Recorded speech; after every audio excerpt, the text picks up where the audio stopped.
Hello student, एक बार फिर हम अपने यूट्यूब चैनल पर आपका स्वागत करते हैं।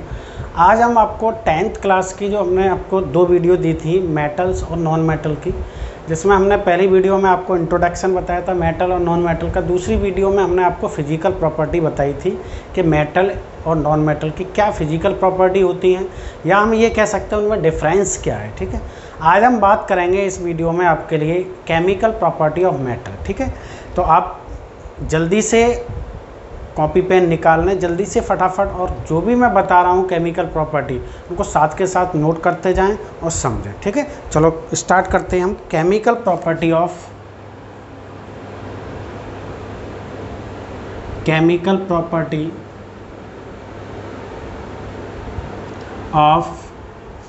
मेटल।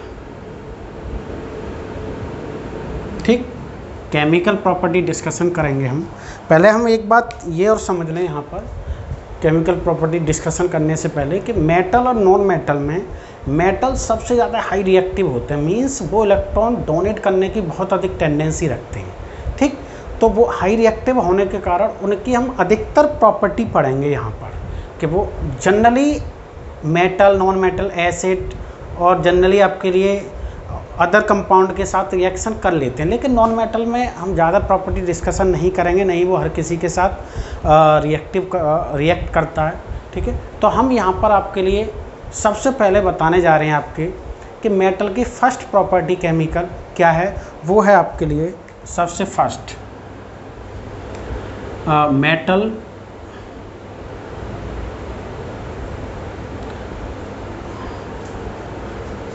रिएक्ट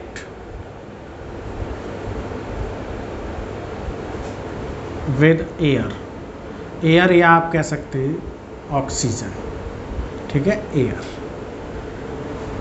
मीन्स आप ये कह सकते हैं कि what happen when metal react with air.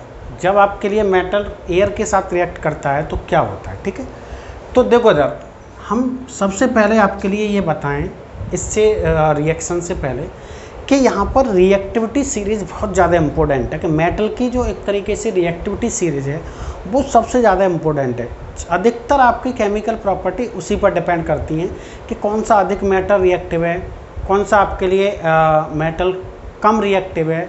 ठीक है, उस पर सभी डिपेंड। तो मैं इससे पहले आपके लिए बताना चाहूँगा कि यहाँ पर मैं आपके लिए बता रहा हूँ कि रिएक्टिविटी सीरीज़ क्या होती है मेटल की। ठीक है, तो यहाँ पर आप समझें रिएक्टिविटी सीरीज़।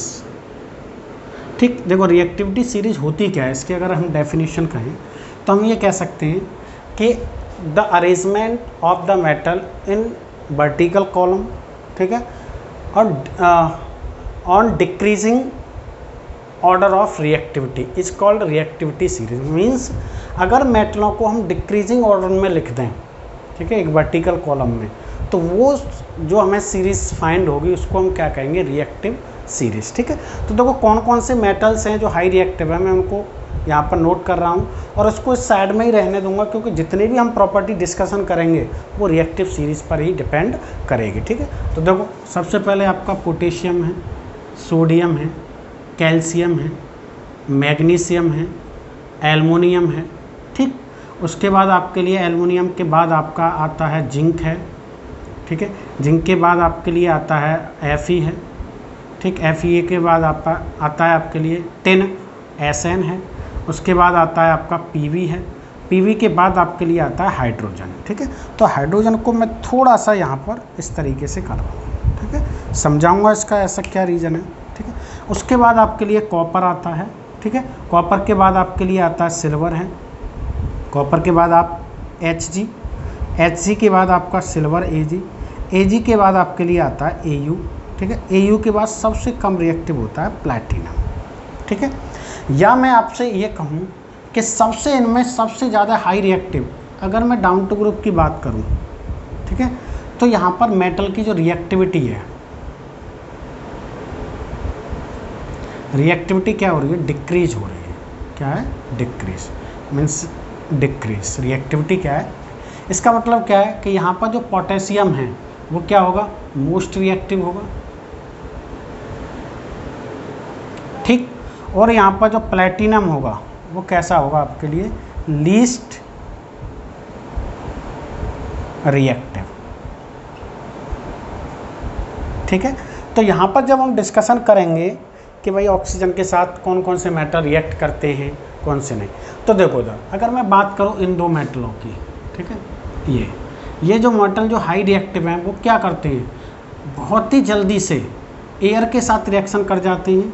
ठीक है, और जो फॉर्म करते हैं कंपाउंड, उसके बाद ये क्या करते हैं, हीट को क्या करते हैं, रिलीज़ भी करते हैं। मींस अगर मैं पोटेशियम और सोडियम की बात करूं, ठीक है, तो इनकी जो रिएक्शन होती है बहुत जल्दी से हो जाती है और ये एक्सोथर्मिक प्रोसेस, मतलब लार्जर अमाउंट में हीट रिलीज़ करते हैं ऑक्सीजन। जैसे आप सपोज करो ऐसा कि अगर आप जनरली देख सकते हैं कि मेटल अगर मीन्स सोडियम या पोटेशियम, अगर सोडियम की बात करें अगर वो एयर के कांटेक्ट में तुरंत आता है तो आप देखते हैं अगर हम उसकी हथेली पर लग के देखें तो वो जलन सी महसूस होता है। कैसा जलन, मीन्स क्या है, वो एयर जो हमारे इन्वायरमेंटल में एयर है उसके साथ बहुत जल्दी से रिएक्ट कर जाता है। मीन्स अगर मैं कहूँ कि पोटेशियम और सोडियम है वो कैसे हैं, बहुत ही हाई रिएक्टिव हैं, तो बहुत ही जल्दी से क्या कर जाते हैं, रिएक्टिव। और बाकी के मेटल्स जो हैं यहाँ से यहाँ चलते हैं, कैल्शियम से लेकर, और आप ये समझ सकते हैं यहाँ तक जिंक तक, ठीक है, जिंक या आयरन तक समझ सकते हैं। ये मेटल कैसे होते हैं, एयर के साथ रिएक्शन तो करते हैं, ठीक है, लेकिन इनके लिए हमें स्ट्रांगली हीट करना पड़ता है या एयर अधिक सप्लाई करनी पड़ती है। ठीक है, दूसरी अगर हम बात करें यहाँ पर कॉपर और यहाँ बात करें, ठीक है, तो कॉपर की बात कर रहे हैं तो ये भी एक तरीके से स्ट्रांगली हीट करना पड़ता है, किसके साथ, एयर के साथ, तब आप कॉपर ऑक्साइड। लेकिन कुछ मेटल सपोज करो आपके लिए Ag और ये हैं, ठीक है, Ag गोल्ड और प्लेटिनम, ये क्या है, ये एयर के साथ किसी भी कंडीशन में रिएक्ट नहीं करते। ठीक है, do not react with air या ऑक्सीजन कह सकते हैं at any condition, any condition means क्यों भाई, समझ लो आप, क्योंकि बहुत ही क्या होते हैं, कम रिएक्टिव होते हैं। ठीक है, इनको कितनी भी एयर सप्लाई करें, कितने भी स्ट्रांगली हीट करें, लेकिन इन पर कोई भी फ़र्क नहीं पड़ता है।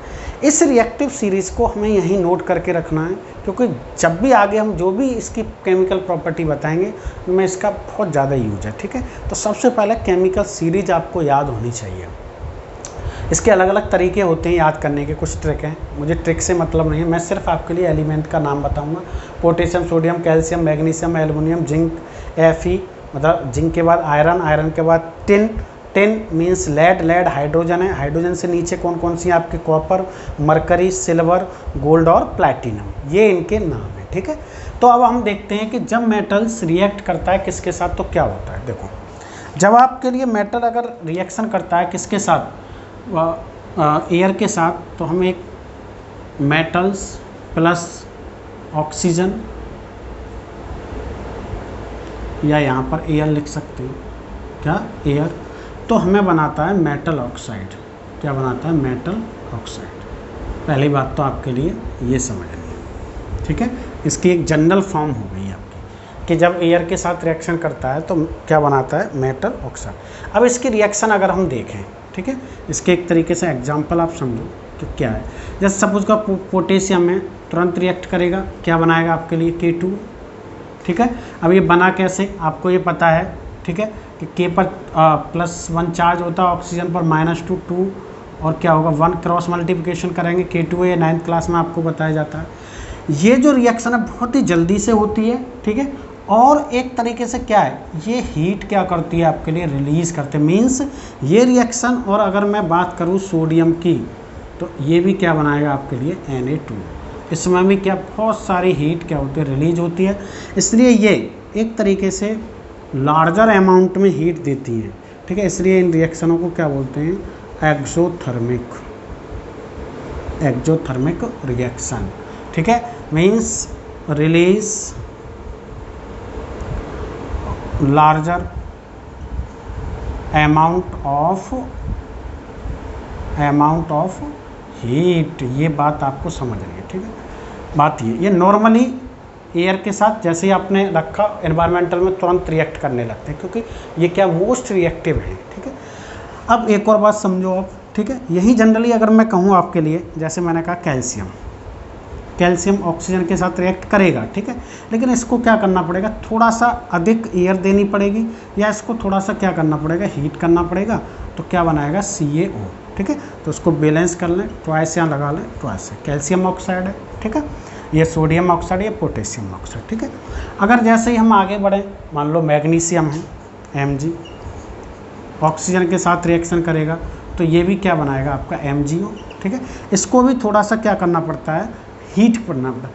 जैसे जैसे हम आगे बढ़ते जाएंगे वैसे वैसे ही आपके लिए रिएक्टिव सीरीज में मेटल की रिएक्टिविटी कम होती जाएगी, वैसे वैसे एयर के साथ उसको हमें क्या करना पड़ेगा, एक हीट करना पड़ेगा, ठीक है।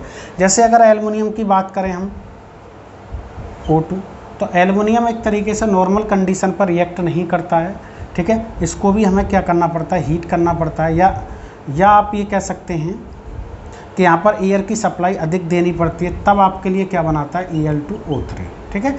तो इसको ट्वाइस लगा लो, यहाँ पर थ्राइस, और इसको बैलेंस कर लें आप कैसे, यहाँ पर लगा लो 4, ठीक है। अब यहाँ पर क्या होती है कि ये रिएक्शन एक तरीके से जनरली स्लोली होती है। क्यों ऐसा होता है, जैसे ही एल्युमिनियम को हम कांटेक्ट में रखते हैं एयर के या उसमें, तो तुरंत ही क्या होती है, उस पर एक ऑक्साइड की थिन लेयर चढ़ जाती है, जिससे उसकी रिएक्टिविटी कम हो जाती है, ठीक है।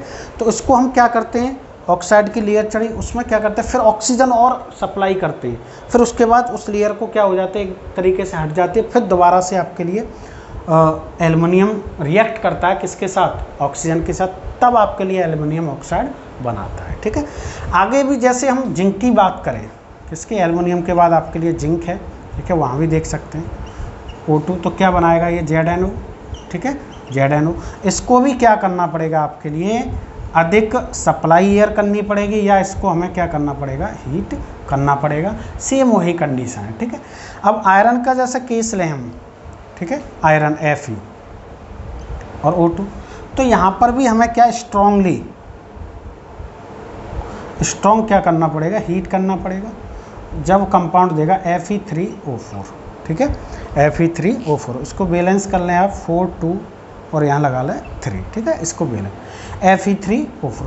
ये जो है आयरन का एक, इसको हम देखो थोड़ा आयरन के इस ऑक्साइड की बात करें हम, ठीक है, तो Fe3O4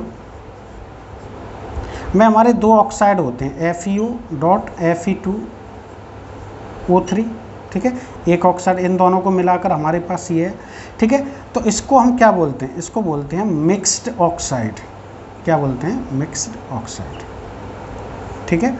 ये बात आपको यहाँ पर समझनी, क्योंकि इसमें FeO भी है और आपका Fe3O4 भी, यहाँ पर इसकी एक तरीके से +2 है, यहाँ पर क्या है +3, मतलब आयरन आपने देखा होगा, आपने टेबल में देखा होगा वैलेंसी वाले में, आयरन की दो वैलेंसी होती है, 2 और 3 होती है, ठीक है, आप जानते हैं 9th क्लास में आपने पढ़ा होगा।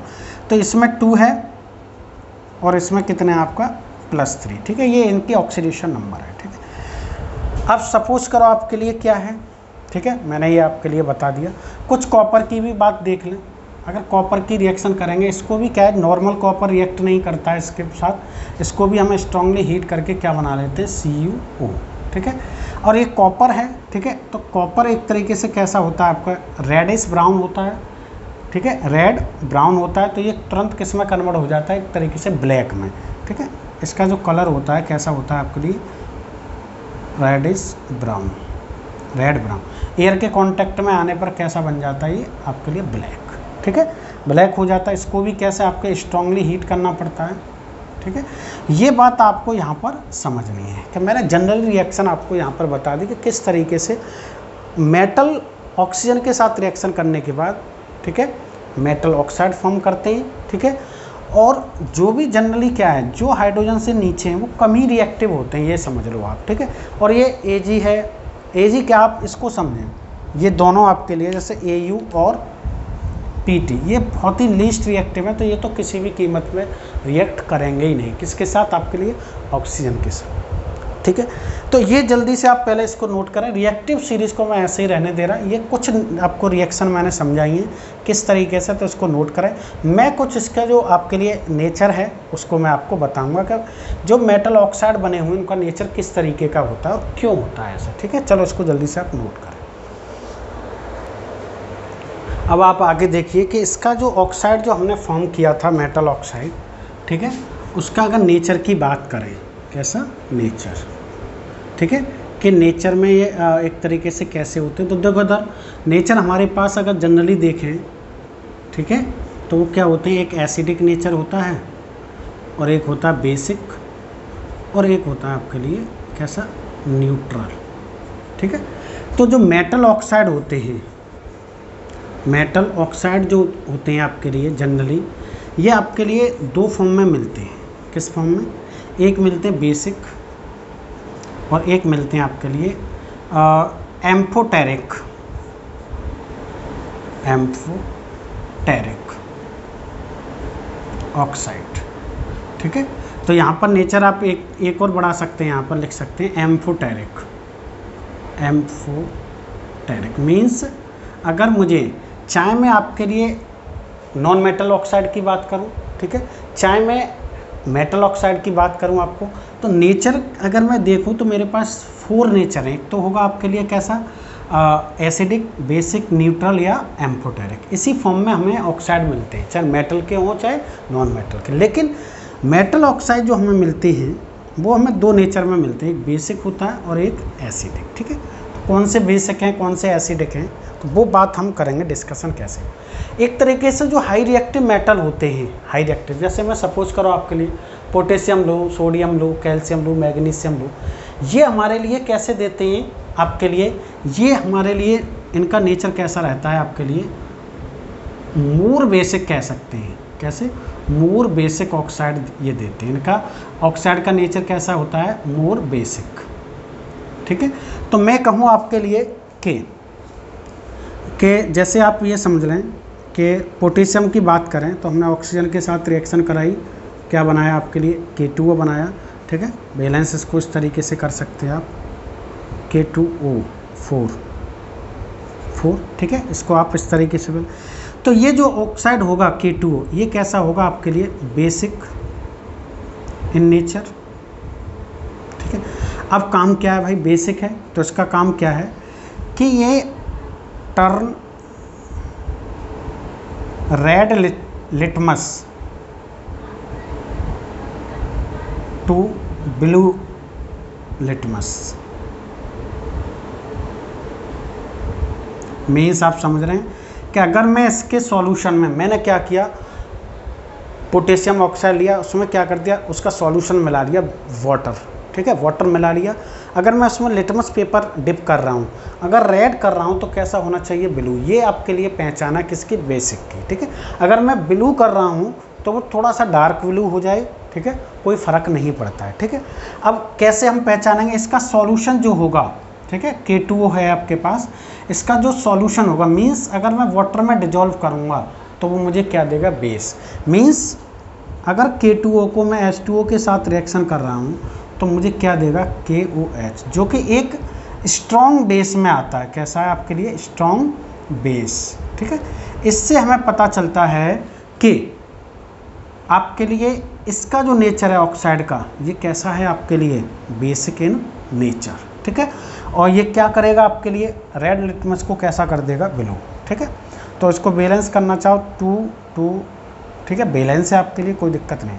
हमेशा याद रखना कि मेटल के जनरली जो ऑक्साइड होते हैं, बेसिक होते हैं, उनको अगर वाटर में डिजॉल्व किया जा रहा है तो हमेशा बेस देंगे। क्या देंगे, बेस। इसी से हमें पता चलता है कि इनका जो नेचर होता है वो कैसा होता है आपके लिए, बेसिक। ऐसे सिंपली अगर मैं बात करूं N2O की, तो ये भी हमें क्या देगा, ट्वाइस NaOH, जो कि स्ट्रॉन्ग बेस होता है, ठीक है। इसका भी सॉल्यूशन का कैसा होगा, बेसिक होगा नेचर, ठीक है। और ये भी क्या करेगा, एक स्ट्रॉन्ग बेस में ये भी आता है, कैसा है आपके लिए, स्ट्रॉन्ग बेस, ठीक। ये भी क्या करेगा, रेड लिटमस को कैसा चेंज कर देगा आपके लिए, ब्लू, ठीक है। रेड को कैसा कर देगा आपके लिए, ब्लू, ठीक है। अब देखो उधर कुछ हमारे पास, मैंने कहा ये हैं, जैसे कैल्शियम है, कैल्शियम का भी आपके लिए ऑक्साइड, कैल्शियम का भी जो नेचर होगा, ठीक है, तो वो भी कैसा होगा, बेसिक होगा। ये भी वाटर के साथ रिएक्शन करेगा, क्या बनाएगा, CaOH का होल ट्वाइस बनाएगा, ठीक है, बेस देगा। इसी तरीके से मैग्नीशियम है, मैग्नीशियम का भी ऑक्साइड H2O के साथ रिएक्शन करेगा और क्या देगा, मैग्नीशियम हाइड्रोक्साइड, मीन्स क्या देगा, बेस, ठीक है। ये बात आपको यहाँ पर ध्यान में रखनी है कि इनका नेचर कैसा होता है। जो हाई रिएक्टिव मेटल हैं, हाई रिएक्टिव मेटल हैं, उनका नेचर कैसा होता है, बेसिक। ठीक है, अब बात क्या है, हाई रिएक्टिव मीन्स आपके लिए ये हमने ले लिए हैं। अब बात आती है कि कुछ मैंने कहा था कि एम्फोटेरिक भी होते हैं। ठीक है, कैसे होते हैं, एम्फोटेरिक होते हैं। तो देखो अगर एम्फोटेरिक जो ऑक्साइड होते हैं तो वो किसके होते हैं, एल्युमिनियम जिंक के होते हैं। ठीक है, और आपके लिए किसके होते हैं, लेड। मीन्स एल्युमिनियम, जिंक और पीवी, ठीक है, पीबी, इनके जो ऑक्साइड होंगे वो क्या होंगे आपके लिए, एम्फोटेरिक इन नेचर। एम्फोटेरिक का मीन्स क्या होता है, ऐसे कंपाउंड्स जो एसिड और बेस दोनों का नेचर शो करें या एसिड और बेस दोनों के साथ रिएक्शन करें। मीन्स मैं ये कह सकता हूँ दोज ऑक्साइड लिख रहा हूँ, oxide reacts with acid as well as base. Means दोनों के साथ रिएक्शन करें, उनको हम क्या कहते हैं, एम्फोटेरिक ऑक्साइड बोलते हैं। जब ऑक्साइड की अगर कंपाउंड की बात करते हैं तो कंपाउंड कह देंगे। तो इनके जो ऑक्साइड होंगे वो कैसे होंगे आपके, एम्फोटेरिक इन नेचर। जैसे मैं कहूँ आपसे एल्युमिनियम का ऑक्साइड क्या होगा आपके लिए, ठीक है, तो मैं यहाँ पर थोड़ा आपको बता रहा हूँ, समझेंगे। ठीक है, तो Al2O3, ठीक है। ये अगर ये किसके साथ, मैं पहले इसकी रिएक्शन करा रहा हूँ एसिड के साथ, ठीक है, HCl, तो ये हमें देगा सॉल्ट AlCl3। भाई देखो ये कैसा एम्फोटेरिक है, सॉल्ट प्लस वाटर, वाटर का मतलब H2, ठीक है, ये हमें कंपाउंड देगा। इसको बैलेंस करें अगर हम, तो आपके लिए देखो अगर मैं यहाँ पर लगा लूँ कितना, ट्वाइस नहीं थ्राइस, 6 लगा के देखो, 6 यहाँ ट्वाइस लगाना पड़ेगा। ठीक है, तो यहाँ पर क्या आएगा आपके लिए, 2 हो गया। ठीक, हाइड्रोजन पर यहाँ पर क्या 3 लगाना पड़ेगा, 3 HCl। ठीक, सही है। एक तो ये आप समझें कि ये एसिड के साथ रिएक्शन करेगा सॉल्ट, और क्योंकि इसका नेचर कैसा है, एम्फोटेरिक है, तो एसिड बेस दोनों के साथ रिएक्शन करेगा। अब बेस के साथ इसकी रिएक्शन क्या होगी, Al2O3 प्लस मैंने ले लिया NaOH, तो ये NaAlO2, इसका नाम है आपके सोडियम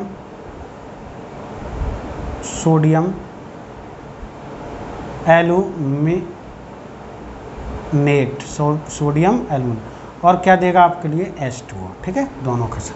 तो ये रिएक्शन आपके लिए इम्पोर्टेंट है। ठीक, इसी तरीके से अगर मैं जिंक ऑक्साइड की बात करूं, ठीक है, तो ZnO अगर मान लो आपके लिए HCl के साथ रिएक्शन कर रहा है तो ZnCl2 प्लस H2, ठीक, ट्वाइस यहाँ लगा लो, बैलेंस हो जाएगा। ठीक, अगर जिंक ऑक्साइड, ठीक है, अगर NaOH के साथ रिएक्शन कर रहा है, ठीक है, तो बनाएगा आपका Na2ZnO2, जिसको बोलते हैं सोडियम जिंकेट प्लस H2O। ठीक है, इसको क्या बोलते हैं, सोडियम जिंकेट। ठीक है, ये आपके लिए यहाँ पर ध्यान रखना है। इसको ट्वाइस 2 3 2 बैलेंस है। ठीक है, ये रिएक्शन आपके लिए 2 रिएक्शन मोस्ट इम्पोर्टेंट है। ठीक है, जो कि 10th के बोर्ड एग्जाम के लिए भी इम्पोर्टेंट है, कंप्लीट कराने के लिए आती है। तो आपको ये ध्यान रखना है कि भाई एम्फोटेरिक ऑक्साइड कौन कौन से मेटल के होते हैं। जनरली आपके लिए एल्युमिनियम है, जिंक है और आपके लिए लेड है। उनके जो ऑक्साइड है, मीन्स अगर मैं इनके ऑक्साइड भी लिखना चाहूँ यहीं आपके लिए, तो देखो Al2O3, ZnO और आपके PbO, ये जो ऑक्साइड है वो कैसे नेचर में आपके लिए एम्फोटेरिक है। ठीक है, इन पर कोई भी लिटमस पेपर का कोई भी इफेक्ट नहीं पड़ेगा। ठीक है, क्योंकि ये दोनों का नेचर शो करते हैं। ठीक है, तो ये बात यहाँ पर आपके लिए समझनी पड़ेगी। ठीक है, और ये आपके लिए क्या है, इनकी इक्वेशन है। बात समझ में आ रही होगी आपको। ठीक है, तो ये चीज़ आपको यहाँ पर समझनी है, और बाकी का मैंने इनके नेचर के बारे में बता दिया है। ठीक है, तो ये चीज़ आपके लिए रिएक्शन विद ऑक्सीजन या एयर में, ये चीज़ आपको यहाँ पर समझनी पड़ेगी कि ऑक्साइड किस तरीके के बनाते हैं, दो तरीके के मेटल ऑक्साइड बनाते हैं। एक का बेसिक होता है, वो वाटर में डिजॉल्व होने के बाद हमेशा बेस देता है। दूसरे ऑक्साइड का नेचर क्या है आपका एम्फोटेरिक। एम्फोटेरिक क्या होते हैं, जो एसिड बेस दोनों का बिहेव करें या एसिड और बेस दोनों के साथ रिएक्ट करें, जो कि मैंने आपके लिए दो की रिएक्शन यहाँ पर बता दी है, एक एल्युमिनियम ऑक्साइड की और एक आपके लिए जिंक ऑक्साइड की रिएक्शन, जो कि आपके लिए बहुत ज़्यादा इंपॉर्टेंट है। ठीक है, तो इनको आप जल्दी से नोट करें ये नेचर के बारे में। मैं अब इसके बाद आपके लिए दूसरा पॉइंट बताऊँगा, ठीक है, कि आपके लिए जो मेटल्स हैं किस तरीके से वाटर के साथ रिएक्ट करते हैं। नेक्स्ट इसमें आपके लिए दूसरा जो पॉइंट होगा, दूसरी इसकी जो केमिकल प्रॉपर्टी है वो आप देख सकते हैं यहाँ पर। दूसरा पॉइंट डालो आप, रिएक्शन विद वाटर। किसके साथ, मेटल की रिएक्शन वाटर के साथ। ये भी आपके लिए इम्पोर्टेंट है कि वाटर के साथ रिएक्शन किस तरीके से करते हैं।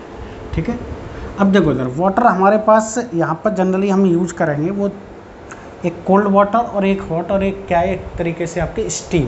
कुछ मेटल ऐसे हैं जो स्टीम के साथ रिएक्शन करते हैं। ठीक है, तो देखो इधर होता क्या है, अगर मैं रिएक्टिविटी की बात करूँ कि अगर मेटल प्लस H2O, तो ये हमें क्या देते हैं, मेटल हाइड्रोक्साइड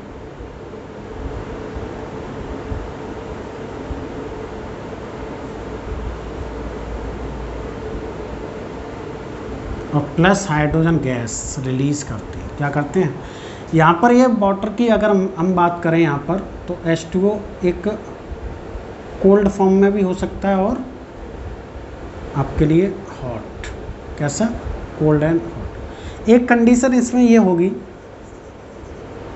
कि कुछ मेटल्स किसके साथ रिएक्शन करेंगे, स्टीम के साथ। किसके साथ, स्टीम का मीन्स क्या है आपके लिए, H2O है। तो ये हमें क्या देंगे आपके लिए, मेटल ऑक्साइड, मेटल ऑक्साइड, और क्या देंगे आपके लिए, हाइड्रोजन गैस, हाइड्रोजन गैस। ठीक, तो दो कंडीशन इसमें आती हैं। ठीक है, एक तो आपके लिए स्टीम के साथ रिएक्शन करेंगे, वो हम अभी बताएंगे कौन कौन से मेटल हैं ऐसे, और एक कंडीशन क्या है आपके लिए है, कुछ मेटल ऐसे होंगे जो वाटर के साथ रिएक्ट करेंगे नहीं, चाहे वो कोल्ड हो, चाहे हॉट वाटर हो, चाहे आपके लिए स्टीम हो, ऐसे भी मेटल है। ये सभी देखो, ये रिएक्टिविटी सीरीज है, उसके बेस पर डिपेंड करता है। जो हाईली रिएक्टिव मेटल होते हैं, highly reactive such as sodium, potassium, sodium और calcium.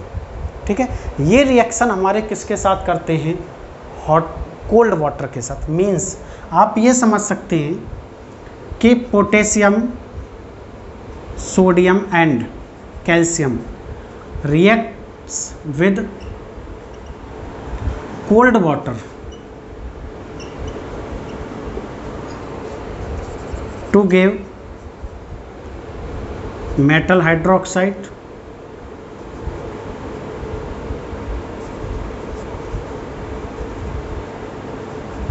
and H2 means hydro.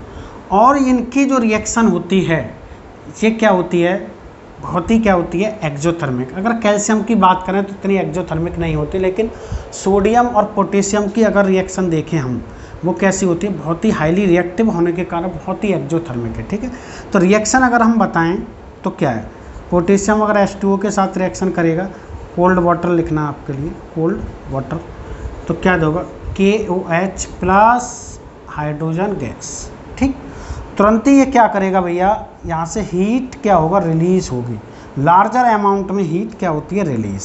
ठीक, इसको आप बैलेंस करें तो यहाँ ट्वाइस लगा लें, 4 ट्वाइस यहाँ लगा लें और ट्वाइस यहाँ। ठीक है, सिमिलर इसी तरीके से अगर मैं दो रिएक्शन आपको पहले बता रहा हूँ, सोडियम और पोटेशियम की, H2O के साथ ये भी कोल्ड वाटर के साथ रिएक्शन करेगा, twice NaOH plus hydrogen gas, plus क्या होगी आपके लिए, हीट रिलीज होगी। ठीक, ये पता है दोनों ही इतने हाई रिएक्टिव मेटल होने के कारण, पोटेशियम और Na क्या है, हाई रिएक्टिव मेटल होते हैं।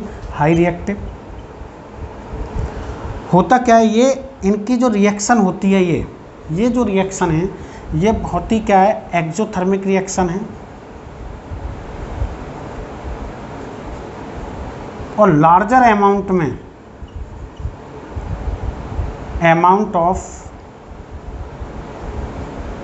हीट क्या करते हैं, इवॉल्व करते हैं, ठीक, इवॉल्व कह सकते हैं या रिलीज कह सकते हैं। बहुत ही ज़्यादा, इतने ज़्यादा रिएक्टिव ये दोनों होते हैं कि आप ये समझो कि जैसे ही हम कोल्ड वाटर में सोडियम को डालेंगे तुरंत क्या होगी, आग जल जाएगी, मीन्स फायर। ये क्या करते हैं, होता क्या है कि ये जैसे ही मान लो सपोज करो आपके लिए ये वाटर है, यहाँ पर मैंने सोडियम Na डाला, ये तुरंत रिएक्ट करेगा। रिएक्ट करेगा तो क्या होगा, यहाँ से हाइड्रोजन गैस बबल्स के फॉर्म में निकलेगी और ये हाई रिएक्टिव के कारण लार्जर अमाउंट में हीट रिलीज करेंगे। क्या करते हैं, हीट रिलीज करेंगे। तो H2 के कारण हाइड्रोजन गैस इन्वॉल्व होती है और ये क्या करते हैं, हीट भी रिलीज करते हैं लार्जर अमाउंट में। इसलिए ये क्या करते हैं कि कैच फायर, मीन्स ये एक तरीके से आग लग जाती है, फायर। ठीक है, ये आपको यहाँ पर इसी तरीके से सिमिलर पोटेशियम होता है, पोटेशियम। इसलिए ये क्या करते हैं, ये सोडियम और पोटेशियम एक तरीके से फ्लोट होते हैं। ठीक है, फ्लोट कैसे, मैं आप सोडियम का टुकड़ा वाटर में डाल दूं, वो भी क्या होंगे आपके लिए एक तरीके से पानी पे तैरने लगेंगे, बट होगा क्या, तुरंत ही आग लगने लगेगी, क्योंकि हाई रिएक्टिव होते हैं। तुरंत क्या होगा आपके लिए, हीट इतनी लार्जर अमाउंट में रिलीज होती है कि जो O2 होता है, ठीक है, वो तुरंत क्या हो जाता है, एक तरीके से फायर कैच कर लेता है और हमें क्या देता है, एक तरीके से उससे फायर। ठीक है, तो ये हमें देखना है। इसलिए हम यह क्या कहते हैं कि सोडियम Na एंड पोटेशियम को हम कहाँ पर एक तरीके से स्टोर करते हैं। ठीक है, ये store in kerosene oil, kerosene oil means आपके लिए इनका स्टोर होना केरोसिन ऑयल में इसलिए ही ज़्यादा इम्पोर्टेंट है कि अगर ये एयर के कांटेक्ट में भी आते हैं या मान लो वाटर के कांटेक्ट में आ रहे हैं, ठीक है, मॉइस्चर में, तो ये तुरंत ही क्या कर लेते हैं, आग लग जाती है। ठीक है, और बहुत लार्जर अमाउंट में हीट रिलीज होती है। ठीक है, ये बात यहाँ पर आपको समझनी है। ये रिएक्शन बहुत ही ज़्यादा क्या है आपके लिए, एक्सोथर्मिक रिएक्शन है। अगर मैं बात करूँ यहाँ पर कैल्शियम की, ठीक, Ca+H2, तो CaOH का होल ट्वाइस प्लस H2, ये भी रिएक्शन हीट रिलीज होती है, लेकिन इतनी हीट रिलीज नहीं होती। रिएक्शन तो एक्सोथर्मिक होती है, ठीक है, लेकिन जितनी हीट पोटेशियम और सोडियम के केस में होती है उतनी हीट इसमें रिलीज नहीं होती। ये भी क्या होती है आपके लिए, बहुत कम, लेकिन इसमें एक तरीके से फायर एक तरीके से कैच नहीं होते, मतलब आग नहीं लगती है। उसका रीज़न क्या है कि जैसे ही मान लो मैं एक तरीके से आपके लिए वाटर में क्या डाल रहा हूँ, कैल्शियम, ठीक है, कैल्शियम डाल रहा हूँ, तुरंत ही क्या होगा, हाइड्रोजन गैस निकलेगी, लेकिन उसको इतनी एक तरीके से हीट नहीं मिल पाएगी जिससे कि वो क्या करे, आग जला सके।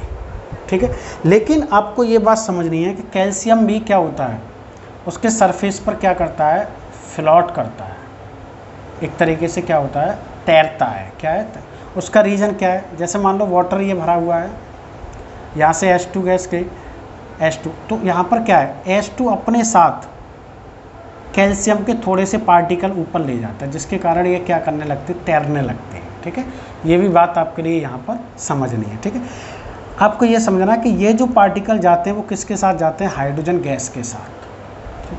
तो ये बात यहाँ पर आपके लिए समझनी है कि कैल्शियम, ठीक है, कोल्ड वाटर के साथ ही रिएक्शन करता है, किसके साथ, कोल्ड वाटर के साथ, लेकिन ये इतनी हीट रिलीज नहीं होता, जिससे कि जो केस आपके लिए पोटेशियम और सोडियम में था ऐसा नहीं है। और ये क्या करता है, फ्लोट करता है। ठीक, वो उसका कारण है कि इसके पार्टिकल H2 के साथ क्या है, बबल्स के साथ ऊपर चले जाते हैं, यही कारण है। ठीक, दूसरी बात, जब ये फ्लेम देता है पोटेशियम और सोडियम, तो इसकी फ्लेम का कुछ कलर होता है पर्पल, पर्पल कलर, और इसका होता है गोल्डन येलो। कैसा होता है, गोल्डन येलो।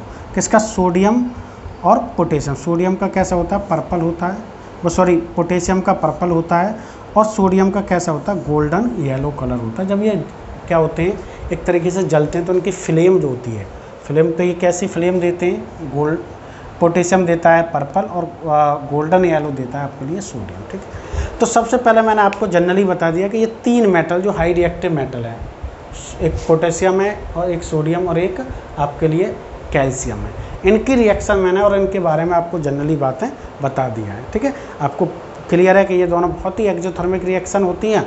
ठीक है, लार्जर अमाउंट में हीट है इसलिए इनको हम एक्जोथर्मिक कहते हैं। कैल्शियम के केस में इतनी हीट रिलीज नहीं होती लेकिन एक्जोथर्मिक कही जाएगी। ठीक है, तो पहले आप इसको नोट करें, फिर मैं आगे आपके लिए मैग्नीशियम और एल्युमिनियम के बारे में बताता हूँ, उसे नोट करें आप।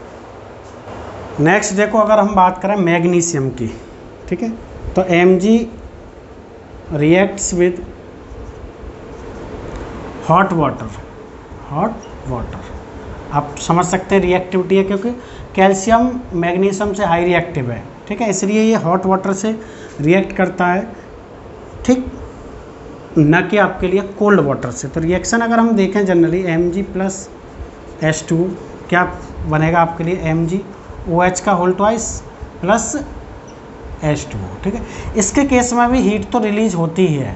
ठीक है, हीट रिलीज होगी लेकिन इतनी नहीं होती जितनी कि पोटेशियम और सोडियम के केस में होती है। ये भी रिएक्शन आपके कैसी होगी, आपके एक्जोथर्मिक।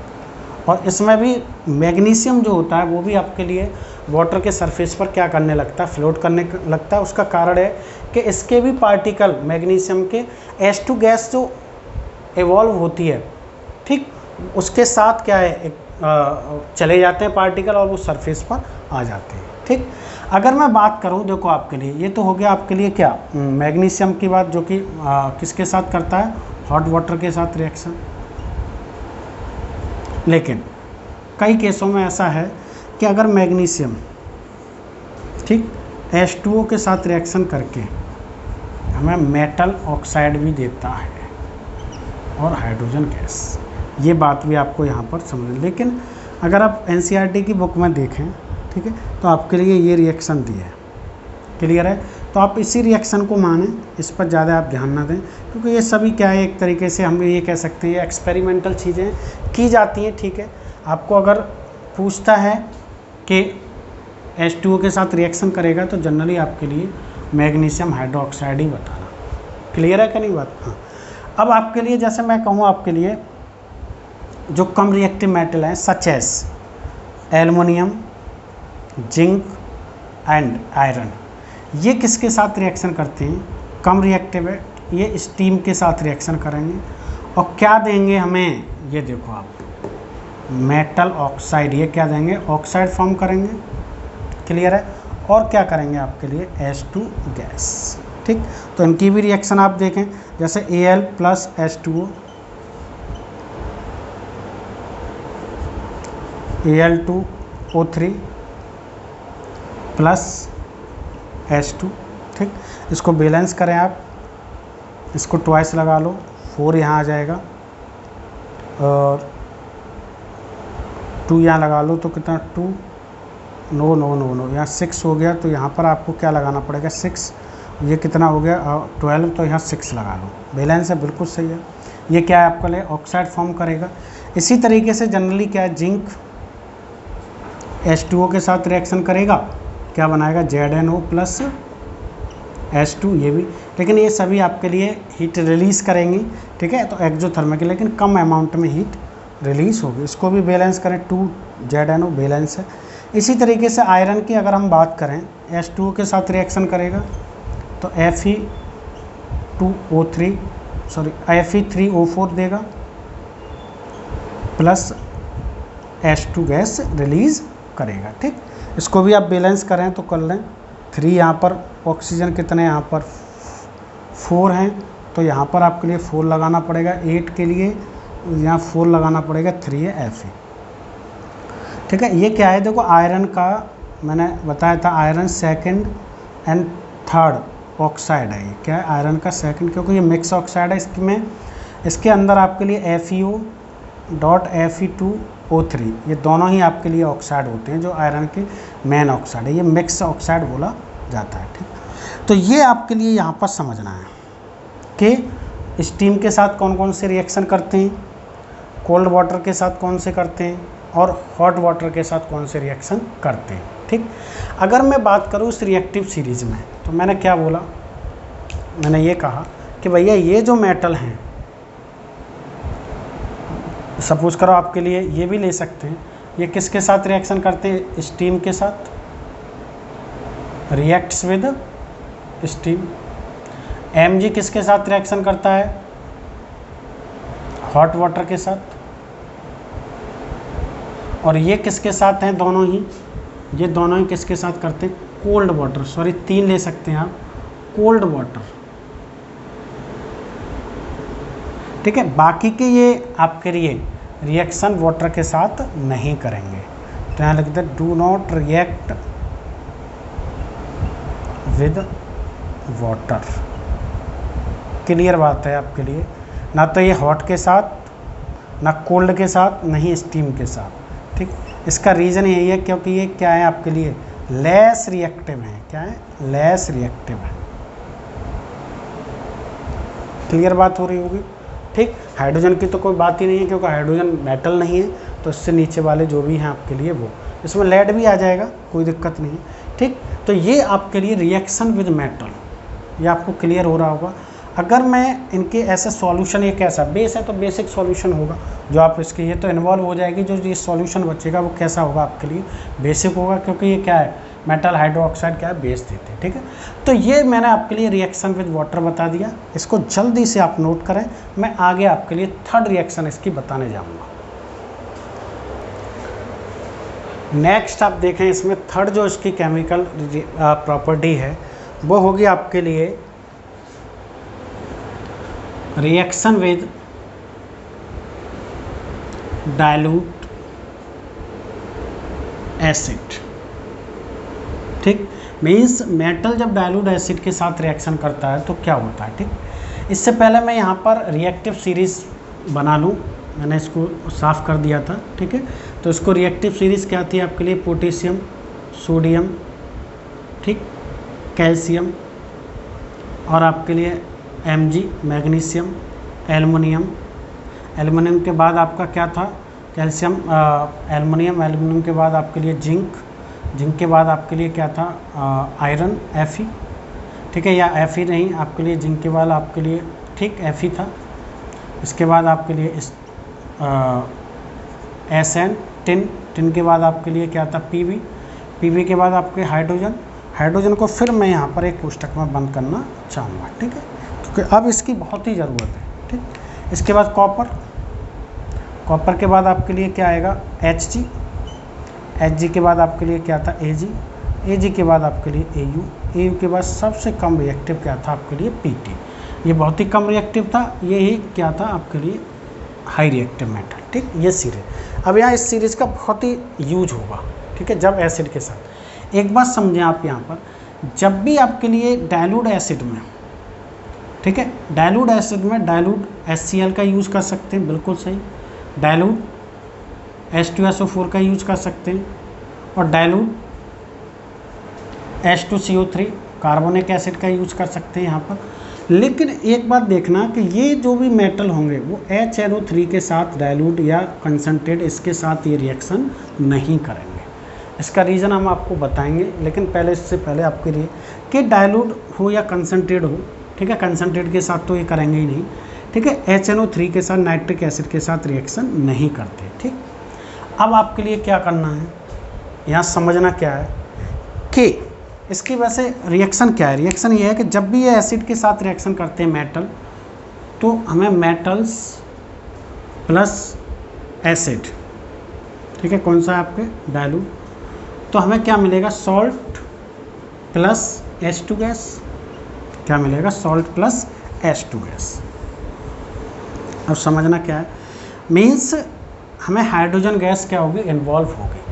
अब यहाँ पर ये देखना है कि रिएक्टिविटी सीरीज में ये देखो, ऐसे मेटल जो हाइड्रोजन से नीचे हैं वो किसी भी एसिड के साथ रिएक्शन नहीं करेंगे।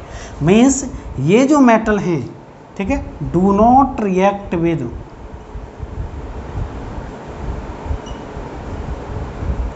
Dilute acid. बात समझ में आ रही है, लेकिन इनका भी एक, है कि भाई जब डाइल्यूट के साथ नहीं करेंगे ना कंसंट्रेट के साथ करेंगे, किसके साथ करेंगे वो हम आगे आपको बताएंगे। ठीक, तो ये बात यहाँ पर जो हाइड्रोजन से ऊपर मेटल्स हैं मीन्स ये, ठीक, ये क्या करेंगे,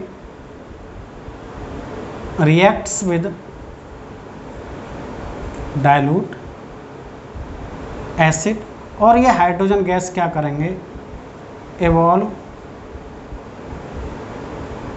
H2 गैस मीन्स। लेकिन ये मेटल जब रिएक्ट नहीं करेंगे तो do not release H2 gas, तो ये H2 गैस को रिएक्ट नहीं करेंगे। ये बात यहाँ पर आपके लिए, तो रिएक्टिविटी सीरीज मोस्ट इम्पोर्टेंट है, आपको ये ध्यान में रखना है कि ऐसे मेटल्स जो हाइड्रोजन से सीरीज में ऊपर हैं, क्योंकि रिएक्टिविटी जब ऊपर से नीचे चलते हैं तो रिएक्टिविटी क्या होती है आपके लिए, रिएक्टिविटी डिक्रीज होती है। क्या होती है, डिक्रीज। बात समझ में आ रही है? इसका मतलब क्या हुआ कि जो सोडियम हुआ और ये पोटेशियम हुआ या कैल्शियम हुआ, ये तो बहुत ही अच्छे तरीके से रिएक्ट करेंगे, किसके साथ, एसिड के साथ, और क्या करेंगे, बहुत ही रिएक्शन कैसी होगी आपके लिए, एक्सोथर्मिक प्रोसेस होगा। ठीक, और एक्सोथर्मिक के साथ बहुत ही अच्छे तरीके से हमें हाइड्रोजन गैस भी इन्वॉल्व करेंगे। हाइड्रोजन गैस की जो साउंड होती है वो पॉप साउंड होती है। हम कैसे इसको पहचानते हैं, एक्सपेरिमेंटल करके भी देख सकते हैं कि मान लो किसी एसिड में हमने मैटर डाला, ठीक, हाई रिएक्टिव मैटर, तो जो एक तरीके से बबल्स निकलेंगे तो वहाँ पर एक कैंडल लेके जा सकते हैं जलाकर, तो उसकी साउंड जो होगी कैसी होगी, पॉप साउंड होगी, जिससे हम पता कर सकते हैं कि ये हाइड्रोजन गैस है। ये प्रैक्टिकली चीज़ें हैं, 10th क्लास में प्रैक्टिकल कराया भी जाता है। तो यहाँ पर ये बात आपके लिए समझनी है कि ऐसे मेटल्स जो हाई रिएक्टिव हैं, हाइड्रोजन से ऊपर हैं, वो H2 गैस इन्वॉल्व करेंगे एसिड के साथ, और जो नहीं हैं वो क्या करेंगे, H2 गैस इन्वॉल्व नहीं करेंगे, मीन्स रिएक्शन नहीं होगी। अगर मैं इनकी रिएक्शन देखूँ, ठीक, जैसे आप ये समझो कि आपने ले लिया कैल्शियम प्लस HCl, वो भी कैसा है आपका डाइल्यूट, तो CaCl2 बनाएगा प्लस H2 गैस, तो यहाँ पर ट्वाइस बैलेंस कर सकते हैं, बिल्कुल सही। इसी तरीके से Mg है, अगर मान लो आपके लिए Mg भी HCl के साथ रिएक्शन कर रहा है डाइल्यूट के साथ, तो ये भी क्या देगा, MgCl2 देगा प्लस क्या देगा आपके लिए, H2 गैस।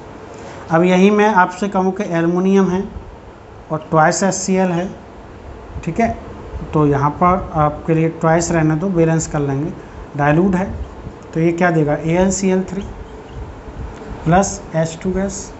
इसको बैलेंस करेंगे आप, 3 हैं तो यहाँ 3 का मतलब आपके लिए 6, तो यहाँ पर ट्वाइस लगा लो, यहाँ 3 लगा लो और यहाँ पर ट्वाइस, ठीक, ये करेंगे। लेकिन एक बात देखो आप कि जैसे पोटेशियम है, बिल्कुल है, मान लो H2SO4 के साथ रिएक्शन कर रहा है, वो भी कैसा है आपके लिए, डाइल्यूट, तो क्या बनाएगा, K2SO4 प्लस H2 गैस। और इसी तरीके से मैं कहूँ आपसे Na है, ये भी आपके लिए H2SO4 के साथ रिएक्शन कर रहा है डाइल्यूट के साथ, क्या देगा, Na2SO4 plus H2 gas inverse, ठीक है। अब इसको बैलेंस करना चाहो तो वैसे तो आपके लिए K2 यहाँ ले लो, H2 बैलेंस है, ठीक। अब बात क्या है, देखो यहाँ पर समझो, ये दोनों रिएक्शन कैसी होती हैं, एक्सप्लोजिव होती हैं, हाईली एक्सोथर्मिक होती हैं, ठीक। तो इनको एक तरीके से लैब में करना ईजिली नहीं है, क्योंकि लैब में अगर मान लो हम इन दोनों रिएक्शनों को करेंगे, मान लो सोडियम को एसिड में डालेंगे, तो ऐसा भी हो सकता है वो हमारे लिए बहुत ही हार्मफुल हो। इसलिए ये रिएक्शन तो पॉसिबल हैं, हो जाएंगे, लेकिन हम इनको लैब में करके नहीं करते हैं, क्योंकि ये बहुत ही ज़्यादा क्या होती है, एक्सोथर्मिक, इनसे बहुत ही ज़्यादा हीट रिलीज होती है, एक्सोथर्मिक हैं, एक्सोथर्मिक, ये बार बार हम आपको बता रहे हैं, एक्सोथर्मिक रिएक्शन हैं, क्लियर है बात क्या नहीं, इनसे बहुत ही लार्जर अमाउंट में हीट रिलीज हो, तो इनमें लैब में करने से ये हमारे लिए हार्मफुल भी हो सकती हैं, इसलिए हम इन दोनों रिएक्शनों को लैब में नहीं करते हैं प्रैक्टिकली, ठीक। लेकिन इनको आप आसानी से कर सकते हैं, क्योंकि इसमें इतनी हीट रिलीज नहीं होती। और भी आप इसमें एग्जांपल देना चाहें तो दे सकते हैं, ठीक, जैसे जिंक है, जिंक अगर H2SO4 के साथ रिएक्शन करेगा डाइल्यूट, ठीक। तो ZnSO4 और प्लस क्या बनाएगा, हाइड्रोजन गैस इन्वॉल्व करेगा, बैलेंस है आपके लिए। ठीक। और आपके लिए ये देखना है कि चलो आप जिंक हो गया, आयरन भी देख लो। आयरन अगर HCl के साथ रिएक्शन करेगा तो यहाँ पर FeCl2 प्लस H2 गैस देगा। ठीक। यहाँ पर बैलेंस कर सकते हैं। अब यहाँ पर एक क्वेश्चन आता है, इसको आप अंडरलाइन कर लें, नोट कर लें इसको ऐसे। यह क्वेश्चन क्या आता है कि आयरन की 2 बैलेंस ही होती हैं। ठीक। तो यहाँ पर FeCl3 क्यों नहीं बना भाई, FeCl2 ही क्यों बना है। अब होगा क्या कि जैसे ही एसिड में हम आयरन को डिप करेंगे HCl में, तो सबसे पहले बनेगा कौन सा, FeCl2। बिल्कुल सही। FeCl2 आयरन नेल पर क्या हो जाएगा, अपनी एक तरीके से लेयर बना लेगा, थिन लेयर, जो कि आगे रिएक्शन होने नहीं देगा, आगे रिएक्शन पॉसिबल नहीं करेगा। वो क्या करेगा, FeCl2 जो है वो रिएक्शन को क्या करेगा, प्रोटेक्ट करेगा। ठीक है। तो प्रोटेक्ट करेगा, जिसके कारण ही FeCl3 नहीं बनेगा। ये इम्पोर्टेंट है, ध्यान रखना कि यहाँ पर FeCl3 क्यों फॉर्मेशन नहीं होता है। ये आपके लिए क्वेश्चन यहाँ से आ सकता है, क्योंकि एक तरीके से FeCl2 किसकी तरह काम करता है, थिन लेयर बना लेता है आपके लिए, थिन लेयर, जो कि रिएक्शन को क्या करता है, प्रोटेक्ट द रिएक्शन। ठीक है, आगे रिएक्शन को नहीं होने देता है, इसलिए FeCl3 फॉर्मेशन नहीं होता है। ये आपके लिए यहाँ पर ध्यान रखना है। बढ़िया। ठीक। तो ये देखो आपके लिए एसिड वाली रिएक्शन हमने आपको जनरली बता दी है कि कौन से एसिड के, मेटल एसिड के साथ रिएक्शन करके क्या बनाते हैं। अब हमें यहाँ पर एक बात और समझानी है। हम बार बार ये कह रहे हैं कि यहाँ पर ये HCl H2SO4 और H2CO3 ले सकते हैं। ठीक। लेकिन यहाँ पर हम क्या H3 जो HNO3 का यूज क्यों नहीं कर सकते। ठीक है। तो इसे बताऊंगा मैं, पहले से आप जल्दी से नोट करें। नेक्स्ट देखो हम क्या बताने जा रहे थे कि जो हमारा डाइल्यूट HNO3 है वो मेटल के साथ रिएक्शन क्यों नहीं करता है। ठीक है। ये बात आपके लिए क्या है, होगा क्या कि जैसे मैंने कहा आपके लिए कोई भी मेटल है, चलो आपके लिए कैल्शियम ले लो, अगर HNO3 के साथ रिएक्शन करेगा तो फॉर्मेशन क्या करेगा, कैल्शियम नाइट्रेट और प्लस H2 गैस इन्वॉल्व करेगा। बिल्कुल। तो ये क्या करता है, रिएक्ट नहीं करता। आप ये कह सकते हैं कि do not release H2 gas. ठीक है, H2 गैस को रिलीज नहीं करता। उसका रीज़न क्या है कि जो आपके लिए ये नाइट्रिक एसिड है, ये एक स्ट्रॉन्ग ऑक्सीडाइजिंग एजेंट का काम करता है। स्ट्रॉन्ग ऑक्सीडाइजिंग एजेंट मीन्स पता है क्या होता है, ये होता है कि ये ऑक्सीडाइजिंग मीन्स दूसरे को ऑक्सीजन सप्लाई करेगा, मीन्स खुद रिड्यूस होगा और दूसरे का ऑक्सीडेशन कराता है। अब होता क्या है कि जो ये ऑक्सीडाइज एजेंट की तरह काम करेगा, जो यहाँ पर हाइड्रोजन गैस है इन्वॉल्व हो रही है, वो हाइड्रोजन H2 को ये ऑक्सीजन देकर किस में कन्वर्ट कर लेगा, H2O में। मीन्स H2 का ये क्या करा देता, ऑक्सीडाइज करा देता है किस में, H2O में। उसका रीज़न क्या है, क्योंकि ये स्ट्रॉन्ग ऑक्सीडाइजिंग एजेंट है। सबसे ज़्यादा ऑक्सीडाइजिंग एजेंट आपके लिए HNO3 है। ठीक है। मीन्स आप ये समझ लो कि अगर हम बात करें ऑर्गेनिक केमिस्ट्री में, अगर हम हायर क्लास की बात करें, तो हमारे पास KMnO4, K2Cr2O7 और आपके लिए HNO3, ये एक स्ट्रॉन्ग ऑक्सीडाइजिंग एजेंट होते हैं। मीन्स ये क्या करते हैं कि किसी को ऑक्सीजन देते हैं, उसका ऑक्सीडेशन कराते हैं, खुद क्या होते हैं, रिड्यूस होते हैं। ठीक। तो आपसे पूछे भैया कि डाइल्यूट HNO3 के साथ रिएक्शन क्यों नहीं करेगा, सिंपल सी बात है क्योंकि ये स्ट्रॉन्ग ऑक्सीडाइजिंग एजेंट का काम करता है। ये H2 को तुरंत ऑक्सीजन देता है और किस में कन्वर्ट करता है, H2O में। मीन्स आप ये समझ लो कि HNO3 is a strong oxidising agent, oxidising agent means H2 oxidised to H2O, किस में ऑक्सीडाइज कर देता है, H2O में। मीन्स इसका मतलब है HNO3 do not reacts with metal. ये आपके लिए यहाँ पर बात समझनी है, इम्पोर्टेंट है काफ़ी। बट इसमें एक बात और आपको समझनी, अगर मैं ये ऐसा करूँ कि इसके सॉल्यूशन को बहुत ही डाइल्यूट बना लूँ, ठीक है, मीन्स बहुत ज़्यादा अमाउंट में वाटर डाल लूँ, ठीक, तो ये Mn मैग्नीज और Mg के साथ रिएक्शन करके हाइड्रोजन गैस को इन्वॉल्व करता है। मीन्स अगर मैं ये कहूँ आपसे, if HNO3 solution very dilute, very dilute, it is reacts with magnesium and manganese to give H2 gas. इसकी रिएक्शन क्या होगी, मैग्नीशियम है, HNO3, ठीक है, क्या है आपके लिए, ये बहुत ही क्या है आपके लिए, डाइल्यूट है सॉल्यूशन। कैसा है, डाइल्यूट है। तो क्या देगा, MgNO3 का होल ट्वाइस, मतलब magnesium nitrate plus H2 gas involve करेगा। इसी तरीके से अगर मैं कहूँ आपके लिए Mn मैग्नीज प्लस HNO3, कैसा है, ये भी बहुत ही क्या है आपके लिए, डाइल्यूट है। ये भी क्या है, रिएक्शन करेगा तो मैग्नीज नाइट्रेट देगा, NO3 का होल ट्वाइस, और प्लस आपके लिए H2 गैस इन्वॉल्व करेगा।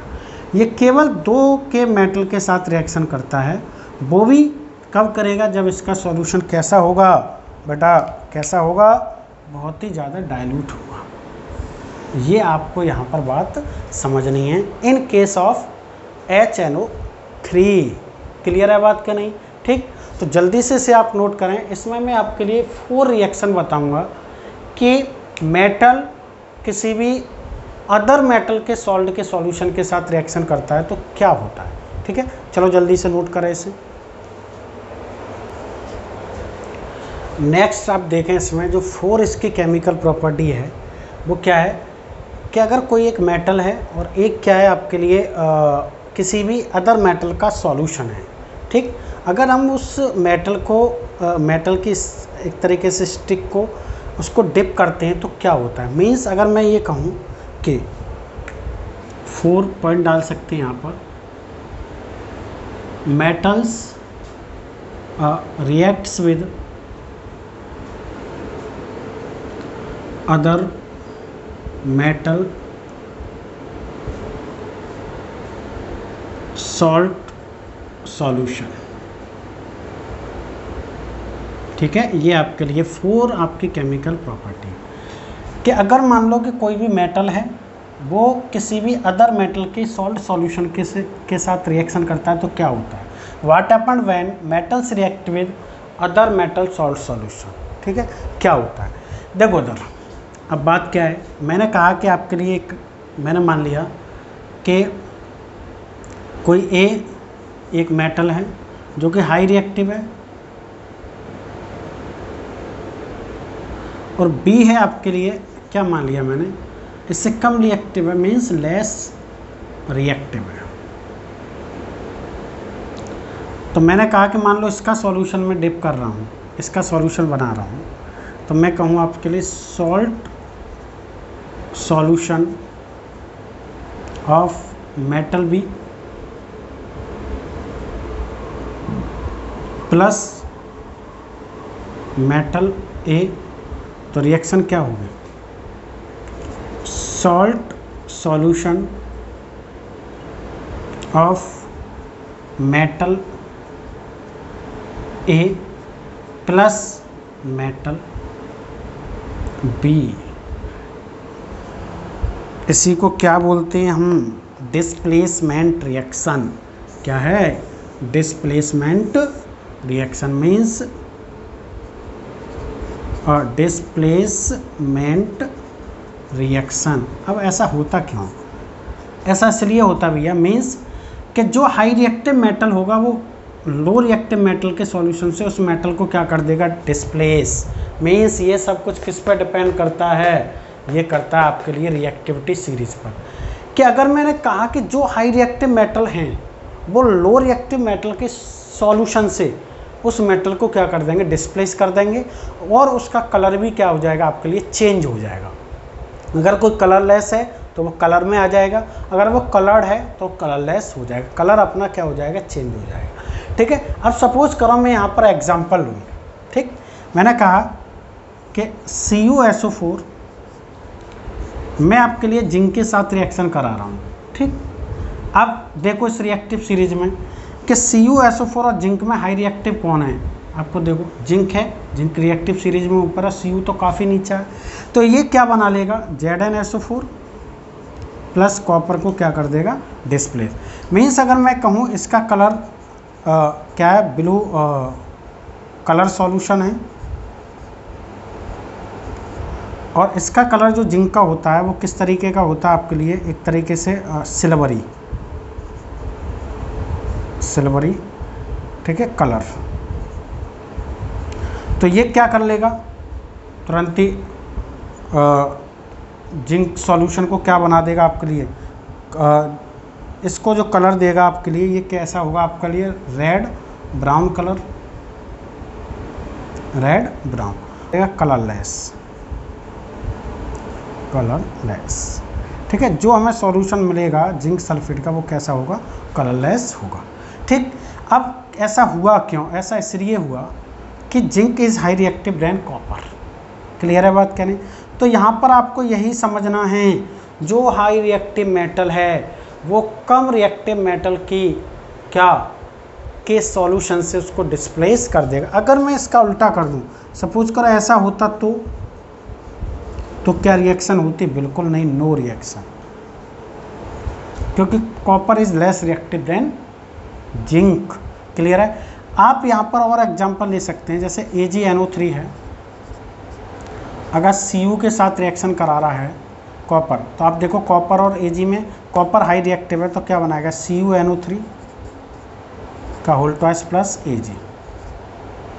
ये एक AgNO3 एक कलरलेस होता है, सॉल्यूशन कैसा है, कलरलेस। और कॉपर का तो आपको पता ही है कैसा है, रेड ब्राउन है, रेड ब्राउन। इसका जो सॉल्यूशन है कॉपर का ये कैसा हो जाएगा आपका, ब्लू सॉल्यूशन। और ये कैसा होगा,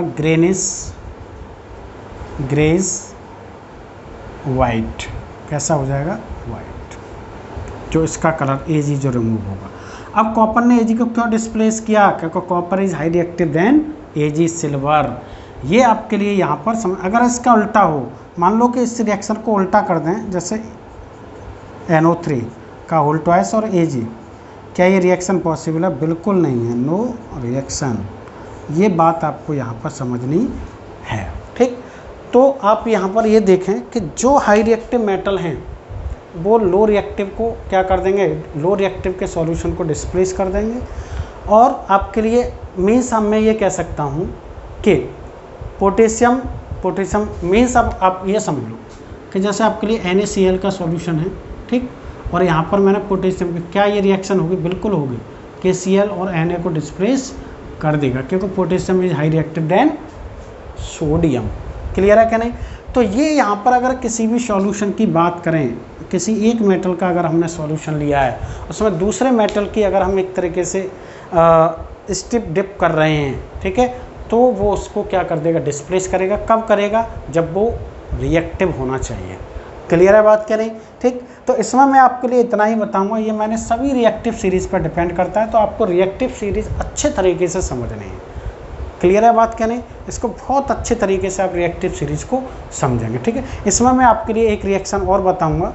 ठीक है, तो जब तक के लिए आप इसको जल्दी से नोट करें।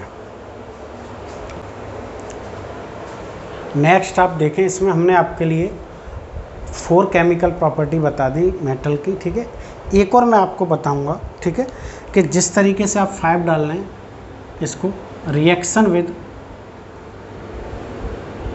किसके साथ, हाइड्रोजन। हाइड्रोजन के साथ जब मेटल रिएक्शन करते हैं तो क्या होता है? क्लियर है बात क्या नहीं? तो हमें ये क्या करते हैं, फॉर्म मेटल हाइड्राइड। क्या देते हैं, मेटल हाइड्राइड। और एक बात ध्यान रखनी है कि ये जो हाई रिएक्टिव मेटल हैं, हाई रिएक्टिव, वही रिएक्शन करते हैं किसके साथ, high reactive metals, only high reactive metal react करते हैं किसके साथ, हाइड्रोजन के साथ। बिल्कुल बात सही है। ठीक, तो रिएक्शन कैसे करेंगे आपके लिए, जैसे पोटेशियम है, अगर H2 के साथ रिएक्शन करेगा तो KH बनाएगा। क्या बनाएगा, KH। बैलेंस कर लेंगे इसे, इसको क्या बोलेंगे, पोटेशियम हाइड्राइड। हाइड्राइड। क्लियर है? अभी हम इसकी बात बताएंगे आपके लिए। ये देखो इसका जो नेचर होता है, ठीक, ये नेचर किसका होता है आपके लिए, आयनिक। आयनिक बॉन्ड होता है, आयनिक इन नेचर, ये समझ लो आप, आयनिक में होता है। ऐसे ही आपके लिए सोडियम है, H2 के साथ रिएक्शन करेगा तो ट्वाइस NaH बनाएगा, सोडियम हाइड्राइड। इसी तरीके से कैल्शियम है, वो भी H2 के साथ रिएक्शन करेगा तो CaH2 बना लेगा, कैल्शियम हाइड्राइड। मैग्नीशियम है, वो भी आपके लिए H2 के साथ रिएक्शन कर लेगा तो MgH2। लेकिन ये यही तक करेंगे क्योंकि यही मेटल आपके लिए किस तरीके के हैं, हाई रिएक्टिव मेटल हैं। ठीक है, तो आपके लिए ये जो मेटल हाइड्राइड बनाते हैं, क्लियर है बात क्या नहीं, इनमें आप ये देखेंगे कि अगर मैं NaH को ब्रेक करूं तो Na positive plus H negative means, अब देखो वैसे हमें पता है कि हाइड्रोजन इलेक्ट्रॉन डोनेट करता है। क्लियर है बात, मीन्स जनरली क्या करता है, हाइड्रोजन पर पॉजिटिव चार्ज आता है। लेकिन जब हाइड्रोजन किसी भी मेटल के साथ अटैच्ड है, हाई रिएक्टिव मेटल के साथ, तो वो क्या करता है, इलेक्ट्रॉन खींचता है। मीन्स उस पर कैसा चार्ज आता है, नेगेटिव चार्ज आता है। ये ध्यान रखने वाली बात है। आपसे जनरली कोई पूछे कि बताओ हाइड्राइड कब फॉर्म होते हैं, जब हाइड्रोजन मेटल के साथ रिएक्ट कर रहा है। ठीक है, जब क्या होगा आपके लिए, वो हाइड्राइड फॉर्म करेंगे। क्लियर है बात क्या नहीं? ठीक, और ये क्या है, आयनिक होते हैं। तो अगर मैं इनका सॉल्यूशन की बात करूं तो इनके सॉल्यूशन में एक तरीके से इलेक्ट्रिसिटी कनेक्ट हो जाएगी इसके सॉल्यूशन में, कोई दिक्कत वाली बात है नहीं क्योंकि आयनिक इनका नेचर होता है। ठीक, तो मैंने आपके लिए ये बता दिया कि हाइड्रोजन के साथ रिएक्शन करते हैं तो मेटल हाइड्राइड बनाते हैं। केवल हाई रिएक्टिव मेटल ही रिएक्ट करते हैं, सच एज आपके पोटेशियम, सोडियम, कैल्शियम और मैग्नीशियम। क्या बनाते हैं, हाइड्राइड फॉर्म करते हैं, आयनिक होते हैं नेचर में। और ये हाइड्राइड होता है, यहाँ पर क्या होता है, ये सोडियम से इलेक्ट्रॉन खींचता है तो ये हाइड्राइड फॉर्म करता है। केवल हाइड्रोजन पर नेगेटिव कब आता है, जब आपके लिए ये मेटल के साथ अटैच हो। ठीक, तो आप ये समझें, यहाँ पर मैंने आपको 5 प्रॉपर्टी बता दी किसकी, मेटल की। क्लियर है, केमिकल प्रॉपर्टी। एक प्रॉपर्टी जो आपकी है कि metal react with non metal, उसको मैं अलग से आपके लिए एक वीडियो लाऊंगा क्योंकि वो बहुत ही ज़्यादा इम्पोर्टेंट है। उसमें आपके लिए आयोनिक बॉन्ड बनता है, जिसको इलेक्ट्रोवैलेंट बॉन्ड भी कहते हैं, तो उसके बारे में भी आपको बताना है, तो उसके लिए अलग से एक वीडियो बनाएंगे। और एक हम आपके लिए वीडियो लेकर आएंगे, ठीक, इसके बाद ही आपके लिए लेकर आएंगे एक्वारेजिया क्या होता है, क्या है एक्वारेजिया। फिर उसके बाद हम आपसे बात करेंगे reaction chemical property of non metal. ठीक है, जब तक के लिए अपना ख्याल रखें और पढ़ें अच्छे तरीके से। ये रिएक्शन जो हमने बताई है आपके लिए बहुत ही ज़्यादा इम्पोर्टेंट हैं। केमिकल प्रॉपर्टी बहुत ज़्यादा इम्पोर्टेंट है भाई आपके लिए, मेटल और नॉन मेटल चैप्टर में आपके लिए 10th क्लास में केमिकल प्रॉपर्टी मेटल की सबसे ज़्यादा इम्पोर्टेंट है। क्लियर है कि नहीं? जब तक आपके लिए बेस्ट ऑफ लक और थैंक यू सो मच।